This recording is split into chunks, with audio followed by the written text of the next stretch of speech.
Yeah, so it's me, Zach, and I'm in my tan chair, so it's time for another tan chair review. That's a really stupid name for a review series, but I don't know. I'm sticking with it, I guess. So I'm gonna review Breathless because I just got it and I just saw it, and I feel like I should talk about it. And it's not only gonna talk about the movie, but also talk about a bit about the Criterion release too, because it's noteworthy, even though I haven't finished everything on here yet. Okay, so it's a French movie.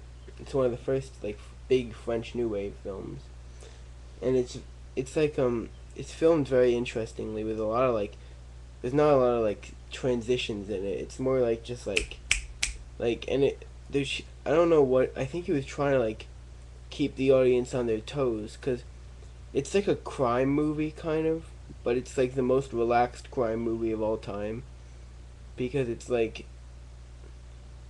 very interesting because it's like the cops are after him for the entire movie, but he doesn't care. He's just too cool to care.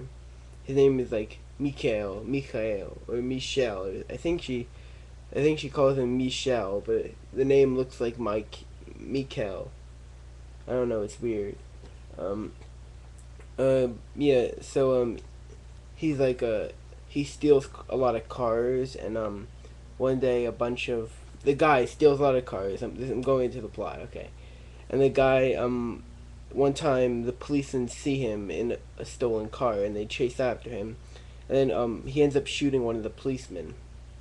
So then the entire police force is after him for pretty much the whole movie, and he's not even seeming to run. He's just chilling out with his girlfriend the entire movie, who's a reporter at the New York Tribune. New York Tribune, I think. I don't know. One of the New York newspapers in Paris. They have like a branch in Paris. And apparently she's some reporter. I don't know, cause that's one thing I don't understand about the movie, because it starts out she's like on the street selling newspapers, but then at the end of the movie she's like a reporter. I don't know if there's something I missed or something. And like everyone was like happy for her or something. I don't really understand. I must have missed something. But yeah, I'll have to rewatch it. If you know what I'm talking about, just comment, I guess. Yeah. So and it's very like it's a lot of jump cuts, and it's like very like I was saying it's very relaxed because a lot of times like a good majority of the movie, not a majority of the movie, but like the longest scene in the movie takes place in a hotel room with just the girlfriend and the guy talking for about maybe 35 minutes.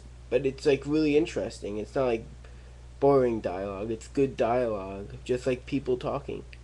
Like nothing really having to do with the plot. It's just them talking, which I think Pulp Fiction took a lot from this too, because it's very there's lots of very similar like things about it. It's a very influential movie.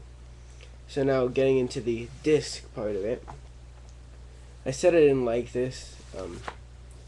Like the way it does, it's kind of like it's this side is smaller than the outside binding because it's meant to have the book in there, which I don't really like because you can't take the book out at all without it being disproportionate. A really cool thing is that if you can see, it's a little bright. I don't know. I need to film during the night. I always film during the day, and everything is too bright. You can really see these little pictures here. These are pictures, like little snapshots from the film, almost in order. I looked at them. I was looking along while I was watching the film.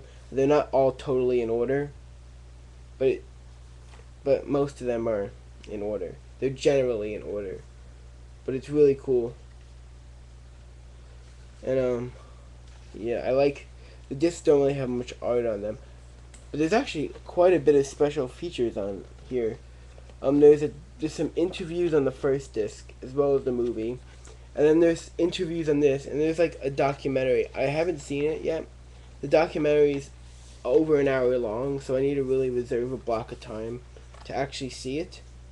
But I did watch like one of the interviews with D.A. Pennybaker, who's a documentarian, and there's also some other interview that I haven't seen yet, as well as there's I said there's interviews on the first disc. The trailer is really interesting for this. You could see it on it's on YouTube if you want to check that out. There's also a short film on here which I have not seen. I have to see all this. There's just a lot of stuff on here. It says it's 80 minutes, but I actually think it's more like 70 minutes, the documentary. I think it's probably archival, because a really cool thing that Criterion does is that it goes into the archives a lot and finds a lot of like archival like interviews.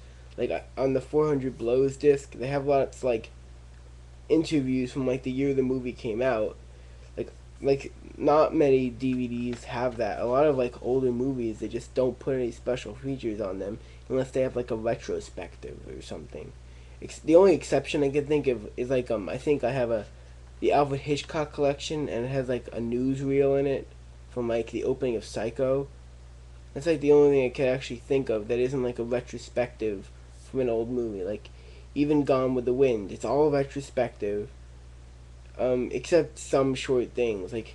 But Criterion has like huge, like hours of archival material, which is very interesting. Now, this booklet is I think 80 pages long. I think it's 80 pages long. It's ridiculous. Yeah, it's exactly 80 pages long. I read it has there's a cast list in here. Actually, Jean-Pierre Melville is in this, which is cool. The chapter list. Yeah. You can kind of see it from there. And I read the essay. There's an essay in here, and then there's a bunch of interviews with people who made the film. I read the essay though. It was a pretty good essay. See, Godard in his own words. I don't know if it's Godard or Godard. I'm still not sure how you pronounce it exactly. I've heard some people. I think it's a soft D at the end. It's very good. This is a very nice booklet, and I like the paper that it's on. Yeah. So there's a lot of like good. Oh yeah, there's a very interesting thing they do that on the story, Francois Truffaut and Godard work together on it, and they show both like their different versions of the story in here, which is really cool. I didn't get a chance to actually read yet, but I will. So that's the Breathless Criterion Collection DVD. I can't imagine that the features would be bad. I should have watched them all, but I just didn't have enough time. I should have watched them before I gave a review of them.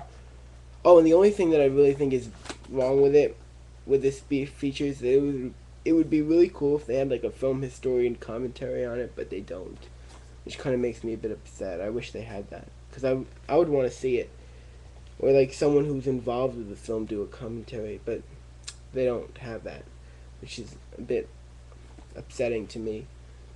I don't know why they don't. They really should, but that's it. So see you next time on 10 Chair Reviews.